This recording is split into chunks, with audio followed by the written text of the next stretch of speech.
ದರ್ಶನ ಚಂದನ. ಇದು ಕನ್ನಡ ವಾಹಿನಿ.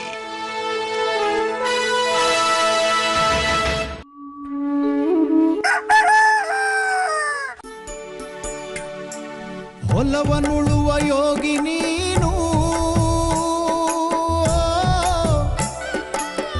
ನಾಡಿಗೆ ಜೀವ ತುಂಬೋ ಕಾಮಧೇನು. ಹೊಲವನುಳುವ ಯೋಗಿ ನೀನು, ನಾಡಿಗೆ ಜೀವ ತುಂಬೋ ಕಾಮಧೇನು.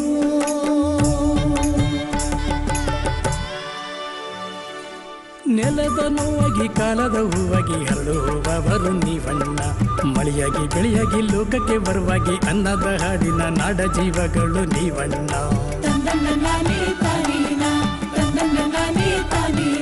ದನಕುರಿ ಮೇಕೆ ಕೋಳಿ ಹಂದಿ ಮೀನು ಸಹಜ ಕೃಷಿಯ ಮಾಡೋಣ, ಹೂವು ಹಣ್ಣು ಕಾಯಿ ಮೇವು ತಾಳೆ ಬೇವು ಸಮಗ್ರ ಕೃಷಿಯ ಮಾಡೋಣ.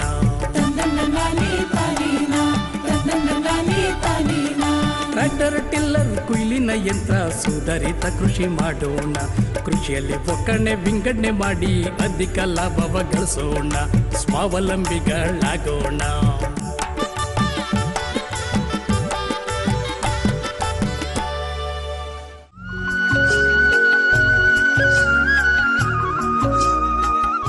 ತುಮಕೂರು ದಕ್ಷಿಣ ಕರ್ನಾಟಕದ ಪ್ರಮುಖ ಜಿಲ್ಲೆಯಾಗಿ ಕೃಷಿ, ಕೈಗಾರಿಕೆ, ಶಿಕ್ಷಣ ಹಾಗೂ ಧಾರ್ಮಿಕ ಕೇಂದ್ರಗಳಿಗೆ ಪ್ರಸಿದ್ಧ ಹೆಸರಾಗಿ ಮುಂದುವರಿಯುತ್ತಿರುವ ಜಿಲ್ಲೆ.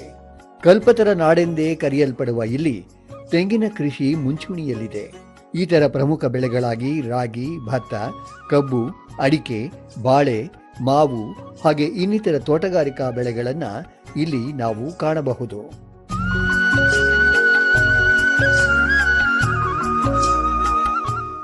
ಇಂತಹ ತುಮಕೂರು ಜಿಲ್ಲೆಯ ಹೆಸರಾಂತ ತಾಲೂಕು ಕೇಂದ್ರ ಚಿಕ್ಕನಾಯಕನಹಳ್ಳಿ. ಇಂತಹ ಸುಂದರ ತಾಲೂಕು ಕೇಂದ್ರ ಚಿಕ್ಕನಾಯಕನಹಳ್ಳಿಯಲ್ಲಿ ಇತ್ತೀಚೆಗೆ ನೇಗಿಲ ಯೋಗಿ ಪ್ರಾಯೋಜಿತ ಕಾರ್ಯಕ್ರಮ ಆಯೋಜಿತವಾಗಿತ್ತು. ಇದೋ ಬನ್ನಿ ಕಾರ್ಯಕ್ರಮದಲ್ಲಿ ಭಾಗಿಯಾಗೋಣ. ಪ್ರೀತಿಯ ಚಂದನ ವಾಹಿನಿಯ ವೀಕ್ಷಕರೇ ಹಾಗೂ ಸಮಸ್ತ ರೈತ ಬಾಂಧವರೇ, ತಮಗೆಲ್ಲರಿಗೂ ಕೃಷಿ ಇಲಾಖೆಯ ಪ್ರಾಯೋಜಿತ ನೇಗಿಲ ಯೋಗಿ ಸರಣಿಯ 24ನೇ ಸಂಚಿಕೆಗೆ ಪ್ರೀತಿಯ ಸ್ವಾಗತ. ವೀಕ್ಷಕರೇ, ನಾವು ಇವತ್ತು ತುಮಕೂರು ಜಿಲ್ಲೆಯ ಚಿಕ್ಕನಾಯಕನಹಳ್ಳಿ ತಾಲೂಕಿನ ದಗ್ಗೇನಹಳ್ಳಿ ಎಂಬ ಒಂದು ಗ್ರಾಮದಲ್ಲಿ ಇವತ್ತು ಈ ಒಂದು ನೇಗಿಲ ಯೋಗಿ ಸರಣಿ ಕಾರ್ಯಕ್ರಮವನ್ನು ಹಮ್ಮಿಕೊಂಡಿದ್ದೇವೆ. ದಗ್ಗೇನಹಳ್ಳಿ ಹಾಗೂ ಸುತ್ತಮುತ್ತಲ ಎಲ್ಲ ಗ್ರಾಮಗಳ ಗ್ರಾಮಸ್ಥರು ಹೆಚ್ಚಿನ ಸಂಖ್ಯೆಯಲ್ಲಿ ಆಸಕ್ತರಾಗಿ ಇಲ್ಲಿ ಆಗಮಿಸಿದ್ದಾರೆ. ಇವತ್ತು ನಾವು ಸಮತೋಲಿತ ರಸಗೊಬ್ಬರ ಮತ್ತು ವಿವೇಚನಾತ್ಮಕ ರಸಗೊಬ್ಬರ ಬಳಕೆಯ ಬಗ್ಗೆ ಇಲ್ಲಿ ಚರ್ಚೆ ಮಾಡೋದಕ್ಕೆ ಆಗಮಿಸಿದ್ದೀವಿ. ರೈತ ಬಾಂಧವರೇ, ಈ ಒಂದು ನೇಗಿಲ ಯೋಗಿ ಸರಣಿ ಕಾರ್ಯಕ್ರಮದ 24ನೇ ಸಂಚಿಕೆಯನ್ನು ನಾವು ವಿಶೇಷವಾಗಿ ಈ ರಸಗೊಬ್ಬರ ಮತ್ತು ಸಾವಯವ ಗೊಬ್ಬರ ಮತ್ತು ಜೈವಿಕ ಗೊಬ್ಬರದ ವಿಷಯ ಆಗಿರೋದ್ರಿಂದ ಈ ಒಂದು ಕಾರ್ಯಕ್ರಮದ ಉದ್ಘಾಟನೆಯನ್ನ ಈ ತೋಟದ ಮಾಲೀಕರಾದಂತಹ ಶ್ರೀಯುತ ಚಂದ್ರಶೇಖರಯ್ಯನವರು ಮತ್ತು ಕುಟುಂಬಸ್ಥರು ದಯಮಾಡಿ ನಾವೆಲ್ಲರೂ ಕೈ ಜೋಡಿಸಿ ಈ ಒಂದು ಅಡಿಕೆ ಗಿಡಕ್ಕೆ ಸಾವಯವ ಗೊಬ್ಬರ ಮತ್ತು ಜೈವಿಕ ಗೊಬ್ಬರದ ಒಂದು ಗೊಬ್ಬರವನ್ನ ಉಣಿಸುವ ಮೂಲಕ ಈ ಕಾರ್ಯಕ್ರಮದ ಒಂದು ಚಾಲನೆಯನ್ನ ನೀಡೋಣ.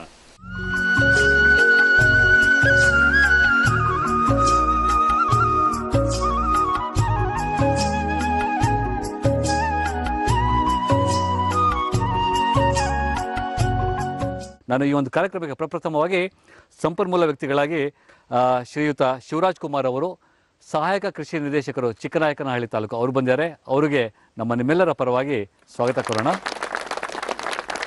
ಹಾಗೆಯೇ ಮತ್ತೋರ್ವ ಸಂಪನ್ಮೂಲ ವ್ಯಕ್ತಿಗಳಾಗಿ ಅಂದರೆ ವಿಶೇಷವಾಗಿ ಜೈವಿಕ ಗೊಬ್ಬರಗಳು ಯಾವ್ಯಾವುದಿದೆ ಅದನ್ನು ಯಾವ ರೀತಿ ಸದ್ಬಳಕೆ ಮಾಡ್ಕೋಬೇಕು ಅನ್ನೋ ಒಂದು ವಿಷಯವನ್ನು ಚರ್ಚೆ ಮಾಡೋದಕ್ಕೆ ಡಾಕ್ಟರ್ ಎಸ್ ಕುಮಾರ್ ಅವರಿಗೂ ಸಹ ನಿಮ್ಮೆಲ್ಲರ ಪರವಾಗಿ ಈ ಒಂದು ಕಾರ್ಯಕ್ರಮಕ್ಕೆ ಸ್ವಾಗತ ಕೋರೋಣ. ಈ ಒಂದು ಕಾರ್ಯಕ್ರಮದಲ್ಲಿ ಈ ಒಂದು ದಗ್ಗೇನಹಳ್ಳಿಯ ಒಬ್ಬ ಪ್ರಗತಿಪರ ರೈತರಾದಂತಹ ಶ್ರೀಯುತ ಚಂದ್ರಶೇಖರಯ್ಯನವರು ಅವರು ಸಹ ಆಗಮಿಸಿದ್ದಾರೆ. ಅವರಿಗೂ ಸಹ ನಿಮ್ಮೆಲ್ಲರ ಪರವಾಗಿ ಸ್ವಾಗತ ಕೋರೋಣ. ಹಾಗೆಯೇ ಶ್ರೀಯುತ ಬಸವರಾಜರವರು MFL ಸಂಸ್ಥೆಯಿಂದ ಅವರು ಸಹ ಆಗಮಿಸಿದ್ದಾರೆ. ಅಂದರೆ ಅವರು ಮದ್ರಾಸ್ ಫರ್ಟಿಲೈಸರ್ಸ್ ಲಿಮಿಟೆಡ್ ಸಂಸ್ಥೆಯಿಂದ ಆಗಮಿಸಿದ್ದಾರೆ. ಅವರಿಗೂ ಸಹ ಈ ಒಂದು ಕಾರ್ಯಕ್ರಮಕ್ಕೆ ನಾನು ಸ್ವಾಗತ ಕೊಡ್ತೀನಿ. ಬನ್ನಿ ರೈತ ಬಂದವರೇ, ಇವಾಗ ನಾವು ರಸಗೊಬ್ಬರಗಳ ಸಮತೋಲಿತ ಮತ್ತು ರಸಗೊಬ್ಬರಕ್ಕೆ ಪರ್ಯಾಯ ಆಗಿರುವಂತಹ ಗೊಬ್ಬರಗಳು ಯಾವ್ಯಾವುದಿದ್ದಾವೆ ಇದನ್ನು ಬಳಕೆ ಮಾಡಿಕೊಂಡು ನಾವು ಸುಸ್ಥಿರ, ಲಾಭದಾಯಕ ಮತ್ತು ಮಣ್ಣಿನ ಒಂದು ಸಂರಕ್ಷಣೆಯನ್ನು ಮಾಡಿಕೊಳ್ಳುವ ಮೂಲಕ ಕೃಷಿಯನ್ನು ಸುಸ್ಥಿರವಾಗಿ ಯಾವ ರೀತಿ ನಾವು ಕಾಪಾಡಿಕೊಳ್ಬೋದು ಅದರ ಬಗ್ಗೆ ಚರ್ಚೆ ಮಾಡೋಣ. ಪ್ರಪ್ರಥಮವಾಗಿ ನಾನು ಚಿಕ್ಕನಾಯಕನಹಳ್ಳಿಯ ಸಹಾಯಕ ಕೃಷಿ ನಿರ್ದೇಶಕರಾದಂತಹ ಶ್ರೀಯುತ ಶಿವರಾಜ್ ಕುಮಾರ್ ಅವರಿಗೆ ತಾವು ಸಮತೋಲಿತ ಹಾಗೂ ವಿವೇಚನಾತ್ಮಕವಾಗಿ ರಸಗೊಬ್ಬರ ಬಳಕೆ ಯಾವ ರೀತಿ ಮಾಡಬೇಕು ಅಂತೇಳಿ ರೈತರಿಗೆ ಮಂದಟ್ಟು ಮಾಡ್ಕೋಬೇಕಂತೇಳಿ ವಿನಂತಿ ಮಾಡ್ಕೊಳ್ತೇನೆ. ನಾವು ಇಲ್ಲಿ ಪ್ರಮುಖವಾಗಿ ಬೆಳೆಯುವಂಥ ಬೆಳೆ ಏನಾಗಿರುತ್ತೆ, ರಾಗಿ ಬೆಳೆ ಆಗಿರುತ್ತೆ. ರಾಗಿ ಬೆಳೆಗೆ ಯಾವ ಪೋಷಕಾಂಶಗಳನ್ನ ಬಳಕೆ ಮಾಡಬೇಕು ಅಂದರೆ, ನಾವು ರೈತರು ಏನು ಮಾಡ್ತಾರೆ, ಬರೀ ಯೂರಿಯಾ ಹಾಕೋದು ಅಥವಾ DAP ಹಾಕೋದು, ಈ ಎರಡು ಗೊಬ್ಬರಗಳನ್ನು ಪ್ರಮುಖವಾಗಿ ಬಳಸ್ತಾ ಇರ್ತಾರೆ. ಆದರೆ ಒಂದು ಬೆಳೆ ಅದು ತನ್ನ ಸಂಪೂರ್ಣ ಒಂದು ಪೋಷಕಾಂಶಗಳು ಅದಕ್ಕೆ ಸಿಗಬೇಕು ಅಂದರೆ ನಮಗೆ NPK ಏನು ಸಾರಜನಕ, ಪೊಟಾಷ್, ಫಾಸ್ಫರಸ್ ಅಂತ ಹೇಳ್ತೀವೋ ಅದ್ರ ಜೊತೆಗೆ ನಮಗೆ ಸೂಕ್ಷ್ಮ ಪೋಷಕಾಂಶಗಳು ಅವಶ್ಯಕತೆ ಇರುತ್ತೆ, ಸೆಕೆಂಡರಿ ನ್ಯೂಟ್ರಿಯೆಂಟ್ಸ್ ಸಹ ಅವಶ್ಯಕತೆ ಇರುತ್ತೆ. ನಾವು ಅದನ್ನು ಬಳಕೆ ಮಾಡೋಕೆ ಹೋಗೋದಿಲ್ಲ, ಸಾವಯವ ಗೊಬ್ಬರಗಳನ್ನ ಹಾಕದೇ ಮರ್ತು ಬಿಟ್ಟಿದ್ದೀವಿ. ಆ ರೀತಿ ಆಗಬಾರ್ದು. ಸಾವಯವ ಗೊಬ್ಬರವನ್ನು ಯಾವುದೇ ಒಂದು, ಈಗ ನಾವು ಕೃಷಿ ಬೆಳೆಯನ್ನು ಬೆಳಿತೇವೆ ಅಂದರೆ ಅದಕ್ಕೆ ಬಿತ್ತನೆ ಮಾಡೋದಕ್ಕಿಂತ ಒಂದು 15ರಿಂದ 20 ದಿನಗಳ ಮುಂಚೆ ನಾವು ಈ ಸಾವಯವ ಗೊಬ್ಬರವನ್ನು ಹಾಕಬೇಕು. ಎಷ್ಟು ಹಾಕ್ಬೇಕಪ್ಪ, ಒಂದು 2 ರಿಂದ 3 ಟನ್ ಸಾವಯವ ಗೊಬ್ಬರವನ್ನು 1 ಎಕರೆಗೆ ಬಿತ್ತನೆಗೆ ಮುಂಚೆ ನಾವು ಸಾವಯವ ಗೊಬ್ಬರವನ್ನು ಹಾಕಬೇಕು. ಯಾಕೆ ಹಾಕ್ಬೇಕು ಅಂದರೆ, ನಾವು ಬಿತ್ತನೆಗೆ ನಾಳೆ ಬಿತ್ತನೆ ಮಾಡಬೇಕು, ಇವತ್ತು ನಾವು ಸಾವಯವ ಗೊಬ್ಬರ ಹಾಕ್ತೀವಿ ಅಂದರೆ ಅದು ಸರಿಯಾಗೋದಿಲ್ಲ. ಯಾಕೆಂದರೆ ಆ ಪೋಷಕಾಂಶಗಳು ಭೂಮಿಗೆ ಸೇರ್ಕೊಂಡಿರೋದಿಲ್ಲ. 15-20 ದಿನಕ್ಕೆ ಮುಂಚೆ ಹಾಕಿ ತದನಂತರವಾಗಿ ಉಳುಮೆ ಮಾಡಿ ನಾವು ಸಾವಯವ ಗೊಬ್ಬರ ಬಿತ್ತನೆ ಮಾಡಿದರೆ ಉತ್ತಮವಾದ ಬೆಳೆ ನಮಗೆ ಸಿಗುತ್ತೆ. ಮತ್ತು ನಾವು ಏನು ಮಾಡ್ತೀವಿ, ಬಿತ್ತಬೇಕಾದ್ರೆ ಏನು ಗೊಬ್ಬರಗಳ ಜೊತೆಯಲ್ಲಿ ರಾಗಿಯನ್ನು ಗೊಬ್ಬರಕ್ಕೆ ಮಿಕ್ಸ್ ಮಾಡ್ಕೊಂಡು ಬಿತ್ತೋಂಥ ಪದ್ಧತಿ ಇದೆ, ಅದು ತಪ್ಪು. ಆ ರೀತಿ ಬಿತ್ತನೆ ಮಾಡಬಾರ್ದು. ಬಿತ್ತಿದಾದ್ಮೇಲೆ ನಾವು ಒಂದು 25-30 ದಿನ ಆದಮೇಲೆ ನಾವು ಮೇಲ್ಗೊಬ್ಬರವಾಗಿ ಏನು ಮಾಡ್ತಾರೆ, ಯೂರಿಯಾವನ್ನು ಕೊಡ್ತಾರೆ. ಯೂರಿಯಾವನ್ನು 2 ಚೀಲ ಯೂರಿಯಾ ಕೊಡೋದು, 3 ಚೀಲ ಯೂರಿಯಾ ಕೊಡೋದು, ಇದು ಸರಿಯಾದ ಪದ್ಧತಿ ಆಗಿರೋದಿಲ್ಲ.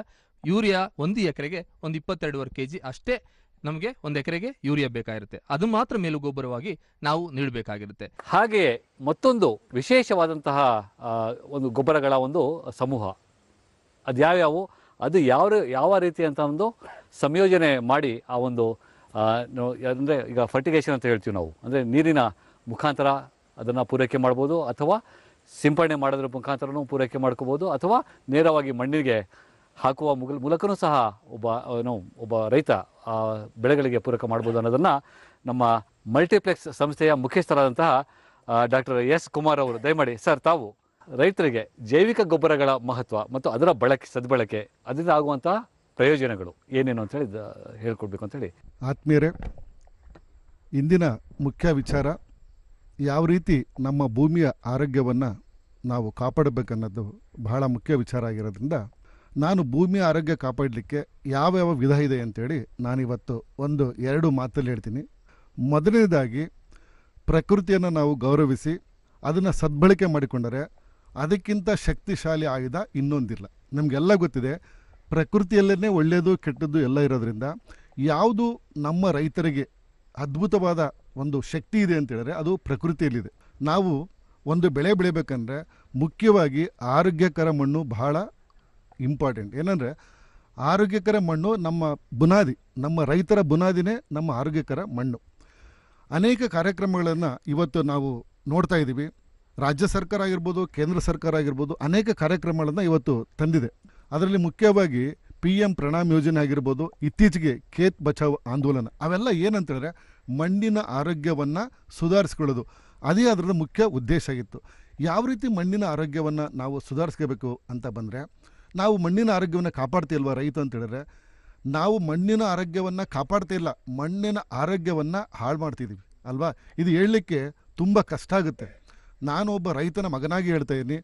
ನಿಮಗೆಲ್ಲ ಅವಾಗಲೇ ಹೇಳಿದರೆ, ನಮ್ಮ ಕೃಷಿ ಇಲಾಖೆಯ ಅಧಿಕಾರಿಗಳು ಸಾಹೇಬರು ಹೇಳಿದರು, ಅನೇಕ ರಸಗೊಬ್ಬರಗಳನ್ನು ನಾವು ಬಳಕೆ ಮಾಡ್ತಿದ್ದೀವಿ. ಯಾವುದು ರಾಸಾಯನಿಕ ಬಳಕೆ ಏನೋ ನಮಗೆಲ್ಲ ಗೊತ್ತು, ರಾಸಾಯನಿಕ ಬಳಕೆಯನ್ನು ಯಾವ ರೀತಿ ಮಾಡಬೇಕಂತ ಪ್ರತಿಯೊಬ್ಬ ರೈತನಿಗೂ ಗೊತ್ತು. ಆದರೆ ಅದಕ್ಕೆ ಪರ್ಯಾಯವಾದ ಗೊಬ್ಬರಗಳು ಯಾವುದು ಅಂತೇಳಿದ್ರೆ ಜೈವಿಕ ಗೊಬ್ಬರಗಳು, ಆಯಿತಾ.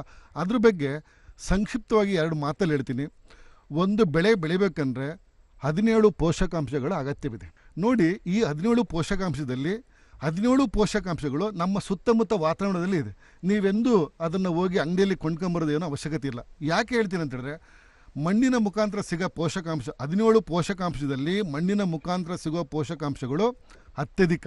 3 ಪೋಷಕಾಂಶಗಳು ನಮಗೆ ಗಾಳಿ ಮತ್ತು ನೀರಿನ ಮುಖಾಂತರ ಸಿಗುತ್ತೆ. ಯಾವುದು 3 ಪೋಷಕಾಂಶಗಳು ಅಂತೇಳಿದ್ರೆ ಕಾರ್ಬನ್, ಹೈಡ್ರೋಜನ್, ಆಕ್ಸಿಜನ್. ಅಂದರೆ ಇಂಗಾಲ ಗೊತ್ತಾಯಿದ್ರ, ಹೈಡ್ರೋಜನ್ ಮತ್ತು ಜಲಜನಕ, ಆಮ್ಲಜನಕ, ಈ 3 ನಮ್ಮ ಪ್ರಕೃತಿಯಲ್ಲಿ ಸಿಗುತ್ತೆ. ತಮಗೆ ಗೊತ್ತಿರ್ಬೋದು ರೈತರೆ, ಈ ಒಂದು ಪೋಷಕಾಂಶಗಳಲ್ಲಿ ನಮಗೆ ಫ್ರೀ ಅಂದರೆ ಪ್ರಕೃತಿ ಕೊಡುವಂಥ ಪೋಷಕಾಂಶಗಳ ಒಂದು ಅನುಪಾತ ಎಷ್ಟು ಅಂತೇಳಿದ್ರೆ 96% ನಮಗೆ ಪ್ರಕೃತಿ ತಂತಾನೆ ಕೊಡ್ತಾ ಇದೆ. ಎಷ್ಟು ಹೇಳಿ? 96% ಪ್ರಕೃತಿನೇ ಗಾಳಿ ಮುಖಾಂತರ, ನೀರಿನ ಮುಖಾಂತರ, ಮಣ್ಣಿನ ಮುಖಾಂತರ ಕೊಡ್ತಾ ಇದೆ. ನಾವು ಪ್ರಕೃತಿಗೆ ಒಂದು ಬೆಳೆ ಬೆಳಿಲಿಕ್ಕೆ ಹಾಕ್ಬೇಕಾದ್ರೆ ಎಷ್ಟು ಹೇಳಿ? 2-4% ಅಷ್ಟೇ. ಇನ್ನು 96% ಪ್ರಕೃತಿನ ನಮಗೆ ವರದಾನವೇ ಕೊಡ್ತಿದೆ. ಹಾಗೆಯೇ ರೈತ ಬಾಂಧವರೇ, ಈಗ ಇಬ್ಬರು ಅಂದರೆ ಈಗ ಒಬ್ಬರು ಅಧಿಕಾರಿಗಳು ಮಾತಾಡಿದ್ರು, ಮತ್ತೊಬ್ಬರು ಸಂಸ್ಥೆಯಿಂದ ಬಂದು ಅವರು ಮಾತಾಡಿದ್ರು. ಆದರೆ ನಮ್ಮ ರೈತ ಬಾಂಧವರಲ್ಲಿ ಅವರು ಯಾವ ರೀತಿಯಾದಂಥ ಒಂದು ರಸಗೊಬ್ಬರಗಳ ಬಳಕೆ ಮಾಡ್ತಾ ಇದ್ದಾರೆ, ಮತ್ತು ಅದಕ್ಕೆ ಪರ್ಯಾಯವಾಗಿ ಸಾವಯವ ಗೊಬ್ಬರಗಳು, ಜೈವಿಕ ಗೊಬ್ಬರಗಳು, ಸ್ಥಳೀಯವಾಗಿ ದೊರಕುವಂತಹ ಗೊಬ್ಬರಗಳು ಯಾವ್ಯಾವುದು, ಅದು ಯಾವ ರೀತಿ ಬಳಕೆ ಮಾಡ್ಕೊಳ್ತಿದ್ದಾರೆ, ಅದನ್ನು ನಮ್ಮ ಪ್ರಗತಿಪರ ರೈತರಾದಂತಹ ಶ್ರೀಯುತ ಚಂದ್ರಶೇಖರ್ ಅವರಿಂದ ಕೇಳೋಣ ಬನ್ನಿ. ತೆಂಗಿನ ಗಿಡದ ಬಗ್ಗೆ ನಾವು ಮಾತಾಡಬೇಕು ಅಂದರೆ ಮೊದಲೆಲ್ಲ ಈ ಸೀಮೆ ಗೊಬ್ಬರ ಹಾಕ್ತಾರಲ್ಲ ಮೊದಲು, ಅವಾಗ ಏನು ಮಾಡೋರು, ಈ ನೇಗ್ಲಲ್ಲಿ ಉಕ್ಕೆ ಹೊಡೆಯೋರು, ದನಿನ ನೇಗ್ಲಲ್ಲಿ ದನಗಳು ಕಟ್ಕೊಂಡು ನೇಗ್ಲಲ್ಲಿ ಉಕ್ಕೆ ಹೊಡೆಯೋರು. ಇವಾಗ ನಾವೇನು ಮಾಡ್ತೀವಿ, ಕಬ್ಬಣ ನೇಗ್ಲಲ್ಲಿ ಗೇಯ್ತದ್ದು. ಕಬ್ಬಣ ಎಲ್ಲ ಗೇದ್ಬಿಟ್ರೆ ಎಲ್ಲ ಬೇರೆಲ್ಲ ಮ್ಯಾಕೆ ಎದ್ಬಿಡವು. ಎದ್ದು ಈ ರೋಗಗಳೆಲ್ಲ ಸ್ಟಾರ್ಟ್ ಆಗಿಬಿಟ್ಟು, ಅದಕ್ಕೆ ನಾವು ಈ ಸರಿ ಎಲ್ಲ ಈಗ 3-4 ವರ್ಷದಿಂದ ಕಬ್ಬಣ ನೇಗ್ಲು ಈಗ ಒಡಿಸ್ತಲೇ ಇಲ್ಲ, ಉಕ್ಕೆ ಒಡಿಸ್ತಲೇ ಇಲ್ಲ. ಈಗ ಏನು ಮಾಡ್ತೀವಿ, ಒಂದು ಸತಿ ಗೊಬ್ಬರ ಹಾಕೋ ಟೈಮಲ್ಲಿ ಇದು ಬರುತ್ತೆ ರೋಟ್ರ್ ಅಂತ, ಅದು ಹುಲ್ಲೆಲ್ಲ ಕಟ್ ಮಾಡೋಕ್ಕೆ ರೋಟ್ರ್ ಹೊಡೆಸ್ತೀವಿ. ರೋಟ್ರ್ ಹೊಡಿಸ್ಬಿಟ್ಟು ಒಂಚೂರು ಈ ಗೊಬ್ಬರ ಹಾಕ್ಬಿಟ್ಟು 30 kg ಗೊಬ್ಬರ ಕೊಡ್ತೀವಿ ನಾವು, ಕುರಿ ಗೊಬ್ಬರ. ಇನ್ನು ಜಿಂಕು ಬೋರನು ಅಂತ 2 ಐಟಮು ಈ ತಜ್ಞರು ಹೇಳ್ದಂಗೆ ನಮ್ಮ ಕೃಷಿ ಇಲಾಖೆಯವ್ರು ಹೇಳ್ತಾರೆ, ಈ ಅಂಶ ಕಮ್ಮಿ ಐತೆ, ಭೂಮಿ ಚೆಕ್ ಮಾಡಿಸಿ ಒಂದು ಸತಿ ನಮ್ಮ ಹುಡುಗರು ಚೆಕ್ ಮಾಡಿಸಿರು, ಭೂಮಿ ಇಂಥ ಅಂಶ ಕಮ್ಮಿ ಐತೆ ಅಂತ ಹೇಳಿರು. ಜಿಂಕು ಬೋರನು ಅದಕ್ಕೆ ಮಿಕ್ಸ್ ಮಾಡಿ ಅದೆಲ್ಲ ಹಾಕಿವು. ಆಮೇಲೆ ಎಲ್ಲರೂ ಅಷ್ಟೇ. ಆಮೇಲೆ ಮೆಣಸು ಹಾಕಿದ್ವಿ, ಮೆಣಸು ಅಷ್ಟೇ. ಈಗ ಅಡಿಕೆ ಗಿಡ, ಮೆಣಸು ಈಗ 2 ಡಬಲ್ ಆದಾಯ ಬರುತ್ತೆ. ರೈತ ಬಂದವರೇ, ಈಗ ನಮ್ಮ ಅಧಿಕಾರಿಗಳಿದ್ದಾರೆ, ನಮ್ಮ ಮಲ್ಟಿಪ್ಲೆಕ್ಸ್ ಸಂಸ್ಥೆಯವರು ಇದ್ದಾರೆ, MFL ಅವರು ಇದ್ದಾರೆ. ತಮ್ಮಲ್ಲಿ ರಸಗೊಬ್ಬರ ಬಳಕೆ ಅಥವಾ ಜೈವಿಕ ಗೊಬ್ಬರಗಳ ಬಳಕೆ ಬಗ್ಗೆ ಏನಾದರೂ ಪ್ರಶ್ನೆಗಳಿದ್ದಲ್ಲಿ ದಯಮಾಡಿ ಯಾರು ಫಸ್ಟು ಪ್ರಶ್ನೆ ಕೇಳಬೇಕಂತ ಅವ್ರು ಕೈ ಎತ್ತಬೇಕು. ಕೈ ಎತ್ತಿಬಿಟ್ಟು ತದನಂತರ ಈ ಒಂದು ವೇದಿಕೆ ಮೇಲೆ ಇರುವಂತಹ ಅಧಿಕಾರಿಗಳಿಗೆ ಮತ್ತು ಬೇರೆ ವಿಜ್ಞಾನಿಗಳಿಗೆ ತಾವು ಪ್ರಶ್ನೆ ಕೇಳ್ಬೋದು. ನಮಸ್ಕಾರ, ನನ್ನ ಹೆಸರು ಗೋವರ್ಧನ ಅಂತೇಳಿ, ತಿಮ್ನಹಳ್ಳಿ, ಚಿಕ್ಕನಾಯಕನಹಳ್ಳಿ ತಾಲೂಕು. ಈಗ ಇಲ್ಲಿ ವೇದಿಕೆಯಲ್ಲಿ ಜೈವಿಕ ಗೊಬ್ಬರಗಳನ್ನು ನಾವು ರೈತರು ಬಳಸ್ಕೋಬೋದು ಅಂತ ಹೇಳಿದ್ದಾರೆ. ಅದನ್ನು ನಮ್ಮ ಭೂಮಿನಲ್ಲೇ ಕೂಡ ಅಭಿವೃದ್ಧಿಪಡಿಸ್ಕೋಬೋದು ಅಂತ ಹೇಳಿದ್ದಾರೆ. ಅದನ್ನು ಯಾವುದೇ ರೀತಿ ಮಾಡ್ಕೊಳ್ಳೋದು ಒಂದು ಸ್ವಲ್ಪ ಹೆಚ್ಚಿನ ವಿವರಗಳನ್ನು ವಿಜ್ಞಾನಿಗಳು ನಮಗೆ ತಿಳಿಸ್ಕೊಡ್ಬೇಕಾಗಿ ಕೇಳ್ಕೊಳ್ತೀನಿ. ನಮಗೆ ಮುಖ್ಯವಾಗಿ ಈ ಒಂದು ಬಳಕೆಯನ್ನು ಕಡಿಮೆ ಮಾಡೋದು, ರೈತರ ಒಂದು ಆದಾಯವನ್ನು ದ್ವಿಗುಣಗೊಳಿಸೋದು. ಅಂದರೆ ನಾವೆಲ್ಲಿ ಖರ್ಚು ನಾವು ಮಾಡ್ತಾಯಿದ್ವೋ ಅದನ್ನು ಕಡಿಮೆ ಮಾಡೋದು. ಯಾವ ರೀತಿ ಕಡಿಮೆ ಮಾಡೋದು ಅಂತ ಹೇಳಿದ್ರೆ, ಸ್ವಂತ ಗೊಬ್ಬರಗಳನ್ನು ನಾವೇ ತಯಾರು ಮಾಡ್ಕೊಳ್ಳೋದು. ಇದು 2-3 ರೀತಿಯಲ್ಲಿದೆ. ಒಂದು, ರೈತರು ಆಲ್ರೆಡಿ ನೀವು ಮಾಡ್ತಾಯಿದ್ದೀರಾ. ಏನು ಮಾಡ್ತಾಯಿದ್ದೀರಾ? ಅನೇಕ ರಸಗೊಬ್ಬರಗಳನ್ನು ನೀವೇ ಸ್ವಂತ ಜಮೀನಲ್ಲಿ ಉತ್ಪನ್ನ ಮಾಡ್ತೀರಾ. ನಾನು ಇಂದು ಮುಖ್ಯವಾಗಿ ಮತ್ತೆ ಅಂದರೆ ವೈಜ್ಞಾನಿಕವಾಗಿ ಯಾವ ರೀತಿ ಮಾಡ್ಬೇಕಂತೇಳಿದ್ರೆ, ಉತ್ತಮ ಗುಣಮಟ್ಟದ ಒಂದು ಜೈವಿಕ ಗೊಬ್ಬರಗಳನ್ನು ನಾವು ಕೃಷಿ ಇಲಾಖೆಯಿಂದ ಕೊಡ್ತಾ ಇರ್ತಾರೆ. ಇಲ್ಲ ಅಂತ ಹೇಳಿದ್ರೆ ನಿಮಗೆ ಸಿಗುತ್ತೆ. ಆ ಗೊಬ್ಬರಗಳನ್ನು ತೊಗೊಂಡ್ಬಂದು, ನಾನು ಅವಾಗಲೇ ಹೇಳಿದೆ, ಯೂರಿಯಾ ನೀವು ಅದನ್ನು ಡಬಲ್ ಮಾಡಲಿಕ್ಕಾಗಲ್ಲ. ಇದೇ ಜೈವಿಕ ಗೊಬ್ಬರಗಳನ್ನು ನಾವು ದ್ವಿಗುಣಗೊಳಿಸ್ಬೋದು. ದ್ವಿಗುಣ ಅಂತೇಳಿದ್ರೆ ಜೈವಿಕ ಗೊಬ್ಬರಗಳನ್ನು ನಾವು ದ್ವಿಗುಣಗೊಳ್ಳಲಿಕ್ಕೆ ಅದಕ್ಕೆ ಆಹಾರ ಕೊಡಬೇಕು. ಜೈವಿಕ ಗೊಬ್ಬರಕ್ಕೆ ಆಹಾರ ಏನಂತೇಳಿದ್ರೆ, ಕೊಟ್ಟಿಗೆ ಗೊಬ್ಬರ ನಿಮ್ಮಲ್ಲಿ ಗೊಬ್ಬರ ಇರುತ್ತೆ. ಈಗ ಅನೇಕ ಸಸ್ಯಗಳ ಒಂದು ವೇಸ್ಟು ನಮ್ಮಲ್ಲಿ ಬಿದ್ದಿರುತ್ತೆ. ಈ ಗೊಬ್ಬರಗಳಿಗೆ ಏನಪ್ಪ ಊಟ, ಆಹಾರ ಅಂತೇಳಿದ್ರೆ ಇವೇ ಅದಕ್ಕೆ ಆಹಾರ. ಇನ್ನೊಂದು ಮುಖ್ಯವಾಗಿ ನಮ್ಮ ರೈತರು ಏನು ಮಾಡ್ಬೋದು ಅಂತೇಳಿದ್ರೆ, 200 ಲೀಟ್ರ್ ಡ್ರಮ್ಮು ನೀರು ತೊಗೊಂಡು, ಇದು ಒಂದು ಈಗ ಎಲ್ಲ ಕಡೆ ಪ್ರಾಕ್ಟೀಸ್ ಮಾಡ್ತಾರೆ. 200 ಲೀಟ್ರ್ ಡ್ರಮ್ಮು ತೊಗೊಂಡು ಅದರಲ್ಲಿ ಒಂದು 180 ಲೀಟರ್ ಒಳ್ಳೆಯ ನೀರನ್ನು ತೊಗೊಂಡು, ಅದಕ್ಕೆ 2 ಅಂಶಗಳು ಬೇಕಾಗುತ್ತೆ. ಪ್ರತಿಯೊಂದು ಗೊಬ್ಬರಕ್ಕೆ, ಪ್ರತಿಯೊಂದು ಜೀವಿಗೆ 2 ಅಂಶ, ಒಂದು ಕಾರ್ಬನ್ನು, ಇನ್ನೊಂದು ನೈಟ್ರೋಜನ್ ಅಂತೇಳಿ. ಅದನ್ನು ನಾವು CN ರೇಷಿಯೋ ಅಂತ ಹೇಳ್ತಾ ಇದ್ದೀನಿ. ಕಾರ್ಬನ್ ಅಂಶ ಎಲ್ಲಿಂದ ಸಿಗುತ್ತೆ? ಸಿಹಿ ಪದಾರ್ಥಗಳಿಂದ ಕಾರ್ಬನ್ ಸಿಗುತ್ತೆ. ಯಾವುದಪ್ಪ ಸಿಹಿ ಪದಾರ್ಥ ಅಂತೇಳಿದ್ರೆ ಬೆಲ್ಲ. ನಿಮಗೆ ಎಲ್ಲ ಕಡೆ ಬೆಲ್ಲ ಸಿಗುತ್ತೆ. ಇನ್ನೊಂದು ನಾನು ಹೇಳಿದೆ ನೈಟ್ರೋಜನ್. ನೈಟ್ರೋಜನ್ ಎಲ್ಲಿ ಸಿಗುತ್ತೆ ಅಂದರೆ, ಎಲ್ಲ ದ್ವಿದಳ ಧಾನ್ಯಗಳ ಹಿಟ್ಟು, ಯಾವುದೋ ಹಿಟ್ಟಲ್ಲಿ ನಿಮಗೆ ನೈಟ್ರೋಜನ್ ಸಿಗುತ್ತೆ. ನಾನು ಹೇಳೋದು ನಮ್ಮ ಒಂದು ತಿಳುವಳಿಕೆ ಪ್ರಕಾರ ನಾನು ಹೇಳಿದೆ, ಸೈಂಟಿಫಿಕಲಿ ಹೇಳ್ತೀನಿ. ಒಂದು 200 ಲೀಟರ್ ಡ್ರಮ್ಮಲ್ಲಿ 180 ಲೀಟರ್ ನೀರನ್ನು ಹಾಕಿ ಅದರಲ್ಲಿ 4 kg ಬೆಲ್ಲವನ್ನು ಕರಗಿಸ್ಬೇಕು. ಫಸ್ಟು 4 kg ಬೆಲ್ಲ ಕರಗಿಸಿ, ಅದಾದ ಮೇಲೆ 1 kg ಈ ಒಂದು ಕಡಲೆ ಹಿಟ್ಟು, ಮುಖ್ಯವಾಗಿ ಕಡಲೆ ಹಿಟ್ಟು ಹಾಕಿ. ಇಲ್ಲಿ ಏನಾಗುತ್ತಂದರೆ, ಕಡಲೆ ಹಿಟ್ಟು ನೈಟ್ರೋಜನ್ ಸೋರ್ಸ್ ಕೊಡ್ತು, ಈ ಒಂದು CN ಕೊಡ್ತು, ಕಾರ್ಬನ್ ಕೊಡ್ತು. ಇದು 2 ಅಂಶ ಇದ್ದರೆ ಯಾವುದೇ ಗೊಬ್ಬರಗಳನ್ನು ನಾವು ಅದನ್ನು ಮರುಬಳಕೆ ಮಾಡ್ಬೋದು. ಯಾವುದೇ ಗೊಬ್ಬರ 5 ರಿಂದ 7 ದಿನದಲ್ಲಿ ತಯಾರಾಗುತ್ತೆ. ಎಷ್ಟಾಯಿತು? 1 ಲೀಟ್ರ್ ಗೊಬ್ಬರ ಎಷ್ಟಾಯಿತು? 200 ಲೀಟರ್ ಗೊಬ್ಬರವಾಗಿ ಪರಿವರ್ತನೆ ಆಯಿತು. ಆ ಗೊಬ್ಬರ ಹೆಂಗೆ ಬಳಕೆ ಮಾಡೋದು ಅಂತ ಹೇಳಿದ್ರೆ, 1 ಲೀಟರನ್ನು 1 ಲೀಟರ್ ನೀರಿಗೆ ಹಾಕಿ 2 ಲೀಟರನ್ನು ಒಂದೊಂದು ಗಿಡಗಳಿಗೆ ಕೊಡಬೇಕು. ಸರ್ ನಮಸ್ತೆ, ನನ್ನ ಹೆಸರು ಚೇತನ್ ಕುಮಾರ್ ಅಂತ ಹೇಳ್ಬಿಟ್ಟು ರಾಮಘಟ್ಟ. ಸರ್ ಏನಂದರೆ ರೈತರನ್ನ ಮುಖ್ಯವಾಗಿ ಕಾಡ್ತಾ ಇರೋದು ಏನಪ್ಪ ಅಂತಂದರೆ ಬೇರುಹುಳುಗಳು ಮುಖ್ಯವಾಗಿ.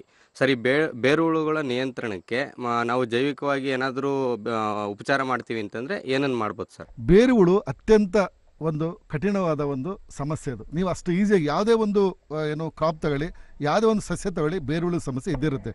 ಆ ಬೇರುಹುಳು ಏನು ಬಾಧೆ ಮಾಡುತ್ತೆ ಅಂತ ಹೇಳಿದ್ರೆ, ಬೇರುಗಳನ್ನು ತಿಂದು ಇಡೀ ಮರವನ್ನೇ ಅದು ಕೊಲ್ಲುವ ಒಂದು ಸ್ಥಿತಿಗೆ ಹೋಗುತ್ತೆ. ನಮಗೆಲ್ಲ ಗೊತ್ತಿದೆ. ಈ ಬೇರುಗಳ ಸಮಸ್ಯೆಗೆ ಪರ್ಯಾಯ ಅಂತ ಕೇಳಿದ್ರು. ಎಸ್, ಪ್ರತಿಯೊಂದಕ್ಕೂ ಪರ್ಯಾಯ ಇದೆ. ಮುಖ್ಯವಾಗಿ ನೀವು ಜೀವಿಗಳನ್ನು ಕೇಳಿರ್ತೀರ. ಒಂದು ಮೆಟರೈಸಿಯಮ್ ಅಂತೇಳಿ ನೀವು ರೈತರು ಕೇಳಿರ್ತೀರ, ಶಿಲೀಂಧ್ರ. ಅದು ಇನ್ನೊಂದು ಶಿಲೀಂಧ್ರ ಬಿವೇರಿಯಾ ಅಂತೇಳಿ ಶಿಲೀಂಧ್ರ ಕೇಳಿರ್ತೀರ.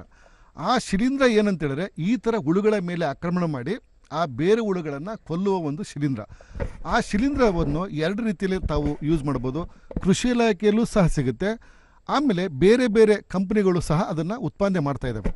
ಅವುಗಳನ್ನು ತಂದು, ಈಗ ನಾನು ನಿಮ್ಗೆ ಹೇಳಿದೆ ಯಾವ ರೀತಿ ರಸಗೊಬ್ಬರಗಳನ್ನು ಮಲ್ಟಿಪ್ಲೈ ಮಾಡ್ಬೋದು, ಅದೇ ರೀತಿ ಸೇಮ್ ನೀವು ಕಲ್ಚರನ್ನು ಸೇಮ್ ಮಾಡ್ತೀರಾ. ಇಲ್ಲಿ ನೀವು ಬಯೋಫರ್ಟಿಲೈಸರ್ ಬಗ್ಗೆ ಇಲ್ಲೇನಾಗ್ತೀರಾ, ಬಿವೇರಿಯಾ ಮತ್ತು ಮೆಟ್ರೈಸಿಯಮ್ನ ಹಾಕಿ ಅದನ್ನು ದ್ವಿಗುಣಗೊಳಿಸಿ ಒಂದೊಂದು ಮರಕ್ಕೆ 1 ಲೀಟರ್ ಅಂದರೆ 1 ಲೀಟರ್ ನೀರು ಮತ್ತು 1 ಲೀಟರ್ ಈ ದ್ರಾವಣವನ್ನು ಹಾಕೋದ್ರಿಂದ ಈ ಬೇರುಹುಳ ಸಮಸ್ಯೆಯನ್ನು ಪರಿಹಾರ ಮಾಡ್ಬೋದು. ಇನ್ನು 2 ಅತ್ಯಂತ ಮುಖ್ಯವಾಗಿ, ನಮ್ಮ ಮಣ್ಣಿನಲ್ಲೇ ಅನೇಕ ಕ್ರಿಮಿಕೀಟಗಳಿದ್ದಾವೆ. ಅದನ್ನು ನಾವು ರೈತ ಮಿತ್ರ ಕ್ರಿಮಿಕೀಟಗಳು ಅಂತ ಹೇಳ್ತೀವಿ. ಅದರಲ್ಲಿ ಒಂದು ಬೇರು ಜಂತು ಹುಳು ಅಂತ ಹೇಳ್ತೀವಿ. ಜಂತು ಹುಳುನಲ್ಲಿ 2 ಥರ ಇರುತ್ತೆ. ಬೇರು ಜಂತು ಹುಳು ಸಮಸ್ಯೆ ಮಾಡುತ್ತೆ. ಇನ್ನೊಂದು ಜಂತು ಹುಳು ಇದೆ, ರೈತ ಮಿತ್ರ ಜಂತು ಹುಳು. ನಾನು ಇಲ್ಲಿ ಆವಾಗಲೇ ತೋರಿಸಿದೆ ರೈತರಿಗೆ, ಇಲ್ಲೆಲ್ಲ ಬಂದು ನೋಡ್ಕೊಂಡು ಹೋದ್ರಿ. ಈ ಜಂತು ಹುಳು ನಿಮ್ಮ ಜಮೀನಲ್ಲಿ ಇರುತ್ತೆ. ಈ ಜಂತು ಹುಳುಗಳು ಅದರ ಆಹಾರ ಏನಂತ ಹೇಳಿದ್ರೆ ಈ ಬೇರು ಹುಳುಗಳು. ಹಾಗಾಗಿ ನನಗೆ 3 ಪರಿಹಾರ ಹೇಳ್ಬೋದು. ಒಂದು ಪರಿಹಾರ ಮೆಟರೈಸಿಯಮ್ ಮತ್ತು ಬಿವೇರಿಯಾ ಅಂತೇಳಿ ಒಂದು ಶಿಲೀಂಧ್ರ ಇದೆ. ಅದನ್ನು ಬಿಟ್ಟರೆ ರೈತ ಮಿತ್ರ ಜಂತು ಹುಳು ಅಂತಿದೆ. ಆ ಜಂತು ಹುಳುವನ್ನು ಸಹ ಸಿಗುತ್ತೆ, ಅನೇಕ ಕಡೆ ಮಾರ್ಕೆಟಲ್ಲಿ ಸಿಗುತ್ತೆ. ಅದನ್ನು ತಂದು ನೀವು ಮಾಡ್ಬೋದು. ಮತ್ತು ಮುಖ್ಯವಾಗಿ ಏನಂತೇಳಿದ್ರೆ, ಈ ಒಂದು ಆರ್ಗ್ಯಾನಿಕ್ ಫಾರ್ಮಿಂಗ್ ಮಾಡೋದ್ರಿಂದ ತಂತಾನೆ ಈ ರೀತಿ ಪ್ರಕೃತಿಯ ಮಿತ್ರ ಕೀಟಗಳು ಅಥವಾ ಮಿತ್ರ ಜೀವಿಗಳು ಉತ್ಪಾದನೆಯಾಗಿ ನಿಮ್ಮ ಈ ಸಮಸ್ಯೆಗಳನ್ನು ಪರಿಹಾರ ತಂತಿಂದನಾಗುತ್ತೆ. ನೀವು ಪಾಲಿಸಬೇಕಾಗಿರೋದು ಅತಿ ಕಡಿಮೆ ನೀವು ಕೆಮಿಕಲನ್ನು ಬಳಕೆ ಮಾಡಿ ಈ ಒಂದು ಆರ್ಗ್ಯಾನಿಕ್ಕನ್ನು ಹೆಚ್ಚಿಗೆ ಮಾಡೋದ್ರಿಂದ ಈ ಸಮಸ್ಯೆಗಳು ತಾತ್ಕಾಲಿಕವಾಗಿ ಪರಿಹಾರ ಆಗುತ್ತೆ. ನನ್ನ ಹೆಸರು ರಂಗಸ್ವಾಮಿ ಅಂತ, ಚಿಕ್ಕನಹಳ್ಳಿ ತಾಲೂಕು ಶೆಟ್ಟಿಕೆರೆ ಹೋಬಳಿ ಮಾದಿಹಳ್ಳಿ ಗ್ರಾಮದಿಂದ ಬಂದಿದ್ದೀವಿ. ಜೈವಿಕ ಗೊಬ್ಬರಗಳು ಅಂದ್ರಿ, ಜೈವಿಕ ಕೀಟನಾಶಕಗಳು ಅಂದ್ರಿ, ಅವು ಎಲ್ಲಿ ಸಿಗ್ತವೆ ಸರ್? ಈಗ ಜೈವಿಕ ಗೊಬ್ಬರಗಳಂದರೆ ಪ್ರಮುಖವಾಗಿ ನಮ್ಮ ಕೃಷಿ ಇಲಾಖೆಯಲ್ಲಿ ರೈತ ಸಂಪರ್ಕ ಕೇಂದ್ರಗಳಲ್ಲಿ ಸಿಗುತ್ತೆ. ಅದ್ರ ಜೊತೆಗೆ ಈಗ ಸಹಜ ಕೃಷಿ ಪದ್ಧತಿಯನ್ನು ಮಾಡೋಂಥರಿಗೆ ನಮ್ಮ ತಾಲೂಕಲ್ಲಿ ಸುಮಾರು ಈಗ 5 ಜನಕ್ಕೆ BRCs ಅಂತ ಮಾಡಿದ್ದೀವಿ. ಆ BRCs ಅಂತಂದರೆ ಇದರಲ್ಲಿ ಪ್ರಮುಖವಾಗಿ ಎಲ್ಲ ಒಂದು ಹೋಬಳಿಲೂ ಒಬ್ಬೊಬ್ರು ಇದ್ದಾರೆ. ನೀವು ಅವರು ಕಾಂಟ್ಯಾಕ್ಟ್ ಮಾಡ್ಕೊಂಡು ಹೋದರೆ ನಿಮಗೆ ಅವರು ಸಹ ನಿಮಗೆ ಬೇಕಾದಂತಹ ಜೈವಿಕ ಗೊಬ್ಬರಗಳನ್ನು ನೀಡ್ತಾರೆ. ಮತ್ತು ನಮ್ಮ ಕೃಷಿ ವಿಜ್ಞಾನ ಕೇಂದ್ರಗಳಲ್ಲಿ ಸಹ ನಿಮಗೆ ಜೈವಿಕ ಗೊಬ್ಬರಗಳನ್ನು ದೊರೆಯುತ್ತೆ. ಮತ್ತು ಅದೇ ರೀತಿಯಲ್ಲಿ ನಮ್ಮ ಕೃಷಿ ಪರಿಕರ ಮಾರಾಟಗಾರ ಎಂದಿದ್ದಾರೆ, ಅಲ್ಲೋದ್ರೂ ಸಹ ನಿಮಗೆ ಜೈವಿಕ ಗೊಬ್ಬರಗಳು, ಜೈವಿಕ ಪೀಡನಾಶಕಗಳು ಸಿಗುತ್ತೆ. ನೀವು ಒಮ್ಮೆ ತಗೊಂಡೋದ್ರೆ ನೀವು ಅದನ್ನು ನೀವೇ ಮಲ್ಟಿಪ್ಲೈ ಮಾಡ್ಕೋಬೋದಾಗಿರುತ್ತೆ. ಮಾಡ್ಕೊಂಡ್ರೆ ಈಗಾಗಲೇ ನಮ್ಮ ಕುಮಾರ್ ಸರ್ ಹೇಳ್ದಂಗೆ ನೀವು ನಿಮ್ಮ ಜಮೀನಲ್ಲೇ ಅದನ್ನು ದ್ವಿಗುಣಗೊಳಿಸ್ಕೋಬೋದು. ಆ ರೀತಿ ಮಾಡ್ಕೊಳ್ಳಿ ಅಂತೇಳಿ ತಮ್ಮಲ್ಲಿ ಕೇಳ್ಕೊಂತೀವಿ. ಅಲ್ಲ ಸರ್, ಇನ್ನೊಂದು ತೆಂಗು ಮತ್ತು ಅಡಿಕೆ ಬೆಳೆಗಳಲ್ಲಿ ತುಂಬ ಕಾಡ್ತಾ ಇರೋಂಥದ್ದು ಕಾಂಡ ಸೋರುವಿಕೆ. ಕಾಂಡದಲ್ಲಿ ಸೋರಿಬಿಟ್ಟು ಒಂದು ಸ್ವಲ್ಪ ದಿನ ಕಳೆದ ಮೇಲೆ ಆ ಮರನೇ ಒಣಗೋಗುತ್ತೆ ಸರ್.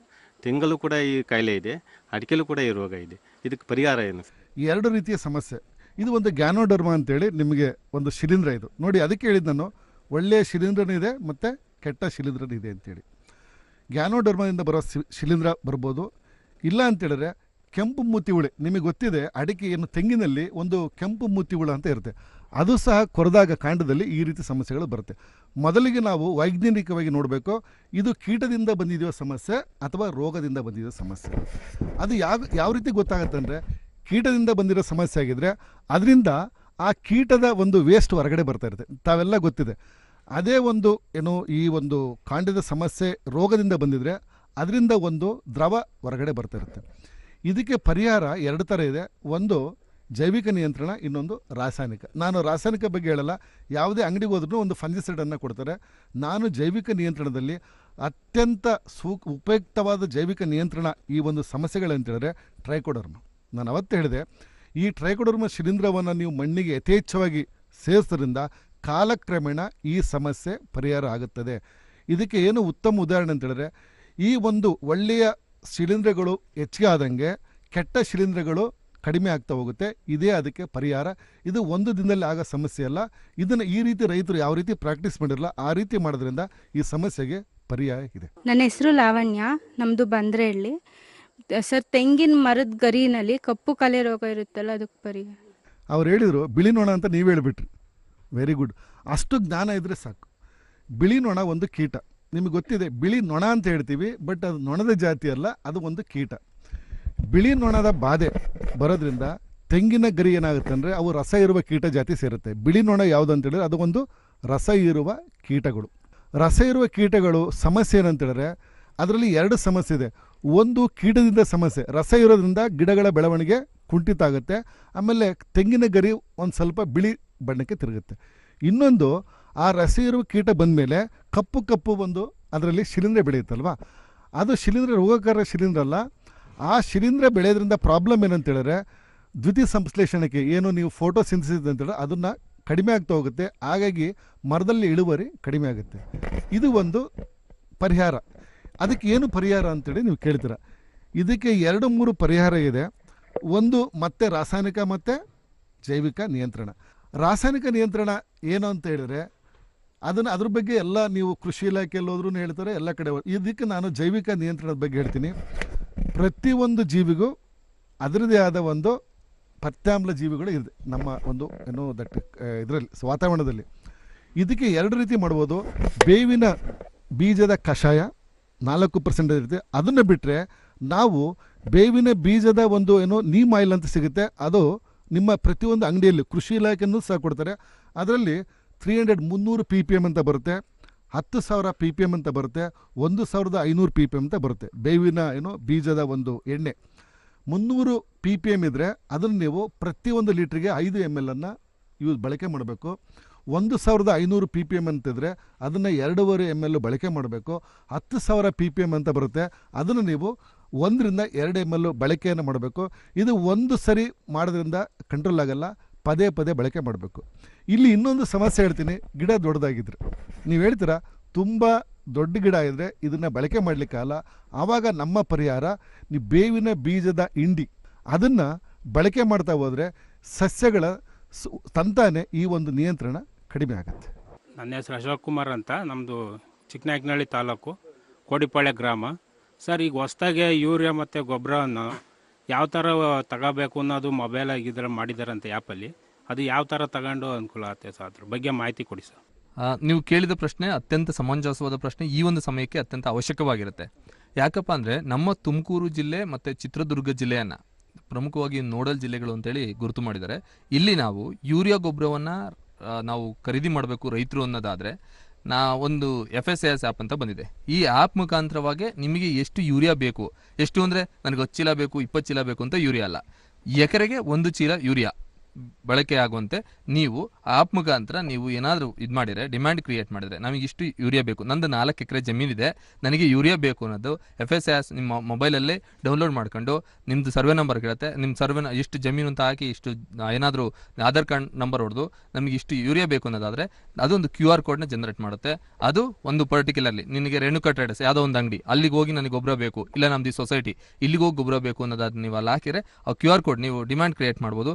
ನೀವು ಆ ಅಂಗಡಿಗೆ ಹೋಗಿ ನೀವು QR ಕೋಡ್ ತೋರಿಸಿದ್ರೆ ನಿಮಗೆ ಗೊಬ್ಬರವನ್ನು ನೀಡ್ತಾರೆ. ಈ ರೀತಿಯಾಗಿ ನೀವು ಮುಂಚೆಲೆಲ್ಲ ಹೋಗಿ ಸರ್ತಿ ಸಾಲಲ್ಲಿ ನಿಂತು ಗೊಬ್ಬರ ತಗೊಂಬರ್ತಿದ್ರಿ, ಈಗ ಆ ಸಿಸ್ಟಮ್ ಇಲ್ಲ. ನಮ್ಮ ತುಮಕೂರು ಮತ್ತು ಚಿತ್ರದುರ್ಗ ಜಿಲ್ಲೆ ಎರಡನ್ನ ಇದು ಮಾಡಿದ್ದಾರೆ. ನೀವು ಹೋಗಿ ಅದು QR ಕೋಡ್ ತೋರಿಸೋದು, ನೀವೇ ಡಿಮ್ಯಾಂಡ್ ಕ್ರಿಯೇಟ್ ಮಾಡೋದು. ಕ್ರಿಯೇಟ್ ಮಾಡಿದ 3 ದಿನಗಳಲ್ಲಿ ನೀವು ಹೋಗಿ ಅದು QR ಕೋಡ್ ತೋರಿಸಿದ್ರೆ ಅವರಲ್ಲಿ ದಾಸ್ತಾನು ಇರುತ್ತೆ, ಆ ದಾಸ್ತಾನಿರೋ ಗೊಬ್ಬರವನ್ನು ನಿಮಗೆ ನೀಡ್ತಾರೆ. ಯಾವಾಗ ಬೇಕು ಅವಶ್ಯಕ ಇರುತ್ತೋ ಆ ಗೊಬ್ಬರ ತಗೋಬೋದಾಗಿರುತ್ತೆ. ನೀವು ಸರತಿ ಸಾಲಲ್ಲಿ ಒಂದೇ ಸತಿ ಮಳೆ ಬಂತ ಹೋಗಿ ಸರತಿ ಸಾಲಲ್ಲಿ ನಿಲ್ಲಂತ ಸಮಸ್ಯೆ ಉದ್ಭವ ಆಗಲ್ಲ. ಇದು ಹೊಸ ಒಂದು ಇದು, ತಮ್ಮೆಲ್ಲರೂ ಸಹ ಈ ಆ್ಯಪ್ನ ಬಳಕೆ ಮಾಡ್ಕೊಳ್ಳಿ ಅಂತೇಳಿ ತಮ್ಮಲ್ಲಿ ಕೋರ್ಕೊಂತೇನೆ. ಸರ್, ಈಗ ನಾವು ತೆಂಗಿನ ಮರದಲ್ಲಿ ಸುಮಾರು ಕಾಯಿಲೆಗಳು ನೋಡ್ತೀವಿ ಸರ್. ರಸ ಸೋರೋದು ನೋಡ್ತೀವಿ. ಮತ್ತು ಇತ್ತೀಚೆಗೆ ಈಗ 15 ದಿವಸ 20 ದಿವಸದಿಂದ ನಮ್ಮ ಚಿಕ್ಕಪ್ಪರದು 2 ತೆಂಗಿನ ಮರ, ನಂದು 2 ತೆಂಗಿನ ಮರ ಹೊರಟೋಯ್ದೆ ಸರ್. ನಾವು ಸಾವಯವ ಕೃಷಿನೇ ಮಾಡ್ತಿದ್ದೀವಿ, ಆದರೆ ಇದು ನಮಗೆ ಗೊತ್ತೇ ಆಗಲ್ಲ, ಯಾರು ರೈತರಿಗೂ ಗೊತ್ತಾಗಲ್ಲ ಇದು ಯಾವ ಥರ ಬರುತ್ತೆ, ಯಾವ ಥರ ಅದು ಗಿಡ ಬಾಡಿ ಗರಿ ಎಲ್ಲ ಫುಲ್ ಇಳೆ ಬಿದ್ದಾಗ ಮಾತ್ರ ಗೊತ್ತಾಗುತ್ತೆ. ಅಲ್ಲಿನ ತನಕ ಗೊತ್ತಾಗೋದೇ ಇಲ್ಲ. ನೀರು ಏನು ಬೇಕು, ಗೊಬ್ಬರ ಏನು ಬೇಕು, ನಾವು ಕರೆಕ್ಟಾಗಿ ನಿಯಂತ್ರಣದಲ್ಲಿ ಮಾಡ್ತಿರ್ತೀವಿ. ಈಗ ಮೊನ್ನೆ ಒಂದು ತೆಂಗಿನ ಮರ ಏನಾಯಿತು ಅಂದ್ರೆ ನಮ್ಮದು ಡೈರೆಕ್ಟು ಸುಳಿಲೇ ಗಿಣ್ಣ ಎಲ್ಲ ತಿನ್ಕೊಂಡು ಬಂದ್ಬಿಟ್ಟೈತೆ ಸರ್. ನಾವೇ ಮಾಡಿ ನೀರೇನೋ ಕಮ್ಮಿ ಆಯ್ತೆ ಬೇಸಿಗೆಲಿ ಅಂತೇಳಿ ನೀರು ಬಿಟ್ಟರೆ ಅಲ್ಲಿಗೊಂದು ವಾರ 10 ದಿವಸಕ್ಕೆ ಸುಳಿನೇ ಪೂರ ಬಿದ್ದೇ ಹೋಗ್ಬಿಡ್ತು. ನೋಡಿದರೆ ಒಳಗಡೆ ಬಿಳಿ ಹುಳುಗಳೆಲ್ಲ ಇದಾವೆ. ಇದನ್ನು ನಿಯಂತ್ರಣ ಮಾಡೋಕ್ಕೆ ಎಲ್ಲ ತೆಂಗಿನ ಮರಗಳು ಜಾಸ್ತಿ ಇದಾವೆ. ಈಗ ನಿಯಂತ್ರಣ ನಾವು ಮುನ್ನೆಚ್ಚರಿಕವಾಗಿ ಏನು ಮಾಡ್ಬೋದು ಅನ್ನೋದು ಒಂದು ಮಾಹಿತಿ ಬೇಕು ಸರ್ ನಮಗೆ. ಇವ್ರು ಹೇಳಿದರು ರೈತರು, ಯಾಕಂದರೆ ಇವರು ಪ್ರೋಗ್ರೆಸಿವ್ ಫಾರ್ಮರ್ಸ್. ಹಾಗಾಗಿ ನೀವು ಹೇಳಿದ್ರಿ, ಸಮಸ್ಯೆನೇ ಹೇಳಿದ್ರಿ, ಏನು ಸಮಸ್ಯೆ, ಅಲ್ಲಿ ಒಂದು ಹುಳ ಇದೆ ಅಂತ ಹೇಳಿದ್ರಿ. ಆ ರೀತಿ ಸಿಕ್ಕಾಗ ನಾವು ಈಸಿಯಾಗಿ ನಿಮಗೆ ರೆಕಮೆಂಡೇಷನ್ ಮಾಡ್ಬೋದು. ಅಲ್ಲಿ ಏನೋ ಒಂದು ಇದೆ, ಅದು ಗಿಡ ಸತ್ತೋಯ್ತು ಅಂದಾಗ ನಾವು ತಾಟಿಗೆ ಭೇಟಿ ಕೊಡದೇ ಹೇಳಲಿಕ್ಕೆ ಆಗಲ್ಲ. ಬಟ್ ಇಲ್ಲಿ ಯಾಕೆ ನಾನು ಸಮಸ್ಯೆ ಹೇಳ್ತೀನಿ ಅಂದರೆ, ನೀವು ಹೇಳಿದ್ರಿ ಅಲ್ಲಿ ಒಂದು ಹುಳ ಇದೆ ಅಂತೇಳಿ. ಆಯಿತಾ, ತೆಂಗಿನ ಗಿಡದಲ್ಲಿ ಒಂದು ಹುಳ ಅಂದರೆ ಅದು ಸುಳಿ ಕೊರೆಯುವ ಹುಳ ಅಂತೇಳಿ ನಾವು ಗೊತ್ತಿದೆ. ಕಪ್ಪು ಹುಳ ಬರುತ್ತೆ, ಅದು ಅಲ್ಲೇ ವೃದ್ಧಿ ಮಾಡ್ಕೊಂಡು ಅಲ್ಲೇ ತಿಂದ್ಬಿಟ್ಟು ಹಾಗಾಗಿ ಒಂದು ಮರದ ಪೂರ್ಣ ಭಾಗವನ್ನೇ ಕೊಳೆತೋಗುತ್ತೆ. ಅದಕ್ಕೆ ಒಂದು ಪರಿಹಾರ ಅಂತೇಳಿದ್ರೆ, ಯಾವುದೇ ಒಂದು ಈ ರೀತಿಯ ಹುಳ ಇರುತ್ತಲ್ಲ, ಆ ಹುಳುಗಳಿಗೆ ಪರಿಹಾರ ನಾನು ಅದನ್ನೇ ಹೇಳ್ತೇನೆ, ಮೆಟರೈಸಮ್ ಅಂತೇಳಿ ನಾನು ಹೇಳಿದೆ. ಮೆಟರೈಸಮ್ ಅಂತ ಹೇಳಿದೆ, ನೀವು ಸಣ್ಣ ಗಿಡ ಆಗಿದ್ದರೆ, ನಿಮಗೆ ಕೈಗೆ ಸಿಗುತ್ತೆ ಅನ್ನೋ ಒಂದು ಸ್ಥಿತಿಯಲ್ಲಿ ಗಿಡ ಇದ್ದರೆ, ನೀವು ಸ್ವಲ್ಪ ಗೊಬ್ಬರ ಜೊತೆಗೆ ಅದನ್ನು ಮಿಕ್ಸ್ ಮಾಡಿ ಮೆಟರೈಸಮನ್ನು ಅಲ್ಲಿಗೆ ಸುರಿಬೋದು. ರೈತರ ಒಂದು ವಿಧಾನ, ಅಲ್ಲೇ ಗಿಡ ಸತ್ತು ಹೋಗುತ್ತೆ. ಎರಡನೇ ವಿಧಾನ ಅಂತೇಳಿದ್ರೆ, ಇಲ್ಲಿ ಇನ್ನೊಂದು ಹೊಸ ಒಂದು ತಂತ್ರಜ್ಞಾನ ಬಂದಿದೆ, ರೈತ ಮಿತ್ರ ಜಂತು ಹುಳುಗಳು ಅಂತೇಳಿ. ರೈತ ಮಿತ್ರ ಜಂತು, ಅದನ್ನು ನಾವು EPN ಅಂತೇಳಿ, ಎಂಟಮೋ ಪ್ಯಾಥೋಜೆನಿಕ್ ನೆಮಟೋಡ್ಸ್ ಅಂತ ಹೇಳ್ತೀವಿ. ಆ ಒಂದು ಖರೀದಿ ಮಾಡಿ ಅವುಗಳನ್ನು ನೀರಿನಲ್ಲಿ 10 ಗ್ರಾಮ್ ಒಂದು ಪೌಡರನ್ನು ಬೆರೆಸಿ ಆ ಒಂದು ಸುಳಿಗೆ ಹಾಕೋದ್ರಿಂದ ಈ ಒಂದು ಸಮಸ್ಯೆಗಳನ್ನು ಪರಿಹಾರ ಮಾಡ್ಬೋದು. ಆಮೇಲೆ ಇದರ ಮುಖ್ಯ ಪರಿಹಾರ, ಅದು ಎಲ್ಲಿಂದ ಉದ್ಭವ ಆಗುತ್ತೆ ಅದನ್ನು ನಾವು ನೋಡಬೇಕು. ನೀವು ತುಂಬ ದಿನ ಈಗ ನೀವು ನಿಮ್ಮ ತಾಕಿನಲ್ಲಿ ಈ ರೀತಿ ಗೊಬ್ಬರ ತರ್ತೀರ, ಗೊಬ್ಬರ ತಂದು ವರ್ಷಾನುಗಟ್ಟಲೆ ಬಿಡೋದು ತಪ್ಪು. ಯಾಕಂದರೆ ಅಲ್ಲಿ ಇವೆಲ್ಲ ನಿಮಗೆಲ್ಲ ಗೊತ್ತಿದೆ ರೈತರು, ಅಲ್ಲಿ ಸಂತಾನ ಅಭಿವೃದ್ಧಿಗೊಂಡು ಆ ಹುಳುಗಳ ಸಂಖ್ಯೆ ಹೆಚ್ಚಾಗುತ್ತೆ. ಯಾವುದೇ ಗೊಬ್ಬರ ತಂದಾಗ ಪ್ರಮುಖವಾಗಿ ತಾವು ಮಾಡಬೇಕಾಗಿರೋದು ಈ ರೀತಿಯ ರೈತ ಮಿತ್ರ ಗೊಬ್ಬರ ಇದ್ದಾವೆ, ಯಾವುದು ಮೆಟರೈಸಮ್ ಮತ್ತು ಬಿವೇರಿಯನ್ನು, ಅದನ್ನು ಬೆರೆಸಿ ನೀವು ಒಂದು ಕಡೆ ಶೇಖರಣೆ ಮಾಡೋದ್ರಿಂದ ಯಾವುದೇ ಹುಳು ಅಲ್ಲಿ ಬರಲ್ಲ, ಬಂದ್ರೂ ಅದು ಅಲ್ಲೇ ಸತ್ತೋಗುತ್ತೆ. ಆ ರೀತಿ ಪ್ರಾಕ್ಟೀಸನ್ನು ಮಾಡಬೇಕು. ಆಮೇಲೆ ಯಾವುದೇ ಹೊರಗಡೆಯಿಂದ ತರುವ ಒಂದು ಗೊಬ್ಬರವನ್ನು ತುಂಬ ದಿನ ಇಟ್ಕೋಬಾರ್ದು. 1 ತಿಂಗಳು 2 ತಿಂಗಳ ಒಳಗಡೆ ನೀವು ಅದನ್ನು ಯೂಸ್ ಮಾಡಬೇಕು.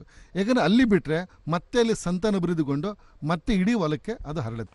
ಹಾಗೆಯೇ ಪ್ರತಿಯೊಂದು ನೇಗಿಲಯೋಗಿ ಸರಣಿ ಕಾರ್ಯಕ್ರಮದಲ್ಲಿ ಪ್ರತಿಯೊಂದು ಸಂಚಿಕೆಯಲ್ಲಿ ಒಂದು ಪ್ರಶ್ನೆ ಕೇಳಲಾಗುತ್ತೆ. ಆ ಒಂದು ಕೊನೆಯ ಒಂದು ಸಂಚಿಕೆಯಲ್ಲಿ 23ನೇ ಸಂಚಿಕೆಯಲ್ಲಿ ಒಂದು ಪ್ರಶ್ನೆ ಕೇಳಲಾಗಿತ್ತು. ಸಾಕಷ್ಟು ಜನ ರೈತರು ರಾಜ್ಯದ ವಿವಿಧ ಭಾಗಗಳಿಂದ ಉತ್ತರ ನೀಡಿದ್ದಾರೆ. ಆ ಉತ್ತರ ನೀಡಿದಂತಹ ಎಲ್ಲ ರೈತ ಬಾಂಧವರ ಹೆಸರು ಈ ಒಂದು ಲಕೋಟೆಯಲ್ಲಿದೆ. ನಾನಿವಾಗ ನಮ್ಮ ಶಿವರಾಜ್ ಕುಮಾರ್ ಅವರಿಗೆ, ಸಹಾಯಕ ಕೃಷಿ ನಿರ್ದೇಶಕರಿಗೆ, ಸರ್ ದಯಮಾಡಿ ಈ ಒಂದು ಚೀಟಿಗಳನ್ನು ಈ ಒಂದು ಗಾಜಿನ ಕುಂಡದಲ್ಲಿ ಹಾಕಿ ಚೆನ್ನಾಗಿ ಕುಲುಕಿಸಿಬಿಟ್ಟು ಇಲ್ಲಿ ನಾವು 3 ಅದೃಷ್ಟವಂತ ವಿಜೇತ ರೈತರನ್ನು ಆಯ್ಕೆ ಮಾಡ್ತೀವಿ. ಸೊ ಮೊಟ್ಟ ಮೊದಲ ಅದೃಷ್ಟವಂತ ವಿಜೇತ ರೈತ ಯಾರು ಅನ್ನೋದನ್ನು ಚೀಟಿ ಎತ್ತುವ ಮೂಲಕ ನನಗೆ ಕೊಡಬೇಕು.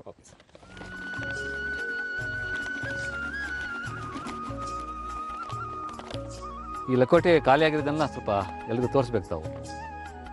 ಸರ್ ಚೆನ್ನಾಗಿ ಕುಲುಕ್ಬಿಟ್ಟು ಈಗ ಮೊದಲ ಅದೃಷ್ಟವಂತ ವಿಜೇತ ರೈತ ಯಾರು ನೋಡೋಣ ನಾವು. ಸುಮಂಗಳಮ್ಮ ವಿ, ಗೋಸಿಕೆರೆ, ಚಳ್ಳಕೆರೆ ತಾಲೂಕು, ಇವರು ಮೊದಲ ಅದೃಷ್ಟವಂತ ವಿಜೇತೆ. ಈಗ ನಾನು ರೈತ ಬನ್ನಿ ತಾವು ಎರಡನೇ ಅದೃಷ್ಟವಂತ ವಿಜೇತ ರೈತರನ್ನ ಹಾಕಿ ಬನ್ನಿ ತಾವೇ ಬನ್ನಿ. ಇನ್ನೊಂದ್ಸರಿ ತಾವು ಕುಲುಕ್ಬಿಟ್ಟು ಎರಡನೇ ಅದೃಷ್ಟವಂತ ವಿಜೇತ ರೈತ ಯಾರು ನೋಡೋಣ, ನಾವು ಆಯ್ಕೆ ಮಾಡಿಕೊಡ್ಬೇಕು ಒಂದು ಚೀಟಿ. ಎರಡನೇ ಅದೃಷ್ಟವಂತ ವಿಜೇತ ಕಾಳೇಗೌಡ OM, ಓಬನಹಳ್ಳಿ, ದಾವಣಗೆರೆ, ಇವರು ಎರಡನೇ ಅದೃಷ್ಟವಂತ ವಿಜೇತ. ಅಮ್ಮ ನೀವು ಬನ್ನಿ. ಓರ್ವ ರೈತ ಮಹಿಳೆಯವರಿಂದನೂ ಸಹ ಒಬ್ಬ ಮೂರನೇ ಅದೃಷ್ಟವಂತ ವಿಜೇತ ರೈತ ಯಾರೋ ಚೀಟಿ ಎತ್ತುವ ಮೂಲಕ ಆಯ್ಕೆ ಮಾಡೋಣ. ಮೂರನೇ ಅದೃಷ್ಟವಂತ ವಿಜೇತ Nataraja K, son of K Veeranna, Megalapete, Harapanahalli, Vijayanagara. ಇದಾಗಿತ್ತು ರೈತ ಬಾಂಧವರೇ ನಮ್ಮ ಕೃಷಿ ಇಲಾಖೆಯ ಪ್ರಾಯೋಜಿತ ನೇಗಿಲ ಯೋಗಿ ಸರಣಿ ಕಾರ್ಯಕ್ರಮದ 24ನೇ ಸಂಚಿಕೆ. ಮತ್ತೆ ಈ ಒಂದು ನೇಗಿಲ ಯೋಗಿಯ ಮುಂದಿನ ಸಂಚಿಕೆಯನ್ನು ಮತ್ತೊಂದು ಜಿಲ್ಲೆಗೆ ಹೋಗಿ ನಾವು ಅಲ್ಲಿ ಹಮ್ಮಿಕೊಳ್ತೇವೆ. ಕೃಷಿ ಇಲಾಖೆಯ ಪರವಾಗಿ ಹಾಗೂ ದೂರದರ್ಶನ ಚಂದನವಾಹಿನಿಯ ಪರವಾಗಿ ತಮ್ಮೆಲ್ಲರಿಗೂ ಹೃತ್ಪೂರ್ವಕ ವಂದನೆಗಳನ್ನು ಸಲ್ಲಿಸ್ತೇನೆ. ನಮಸ್ಕಾರ.